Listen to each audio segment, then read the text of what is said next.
ஏங்க யாரு வந்திருக்காங்க பாருங்க. வாங்க மாப்பிள்ள. நீங்க பேசிட்டே இருங்க, நான் போய் அம்மாக்கு சமைச்சு கொண்டு வரேன். தண்ட சோறு திங்கிறதுக்குன்னே கிளம்பி வந்துருதுங்க. அம்மா நான் குழந்தைய பார்க்கத்தான் வந்தேன், பார்த்துட்டேன், நான் கிளம்புறேம்மா.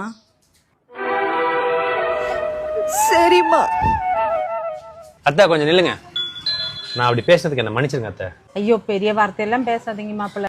இந்தாங்க 500 ரூபா பிடிங்க. ஐயோ காசெல்லாம் எதுக்கு மாப்பிள்ள? உங்க பொண்ணு சமையல சாப்பிட்டு நான் சாப்பிட்டு போதாதா, நீங்க வேற சாப்பிடுமா? போய் நல்ல ஹோட்டல்ல பிரியாணி சாப்பிடுங்க அத்தை.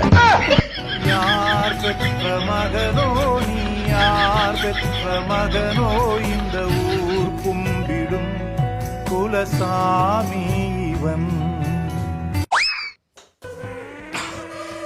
படம் உதக்கு எவ்வளவு கடிசா இருக்கு. ஆமா மண்டை ஒரு 340 ரூபா, டீப்பு ஒரு 190 ரூபா, எனக்கு ஒரு பேட்டா ஒரு 100 ரூபா, மொத்தம் 540 ரூபா தாமா. என்ன கூட காசு வேணாமா, வாங்கின காசு கூட உன் காலில் வேணாம் தாயா ஆத்தா. ஐயோ என்ன பண்ற அவன் புருஷன்டி பர்ஃபார்மன்ஸ் பண்ணி பண்ணி புருஷன் யாரும் லோன்காரன் அவனு தெரியாம போச்சு. இது புருஷனா? மாலா புருஷன் தானே நீ? வீட்டுல சிலிண்டரோட டீப்பு மாத்திரேன், அவன் பொண்டாடி எழுதுறப்ப காசு வச்சுட்டு தர மாட்டேன். நீயாவது குடியா நல்லா இருப்ப. கவனிப்பு வந்திருக்கா. நிலைமையை சொல்ல முடியாது, நிலவுக்கு தற்கொலை கிடையாது.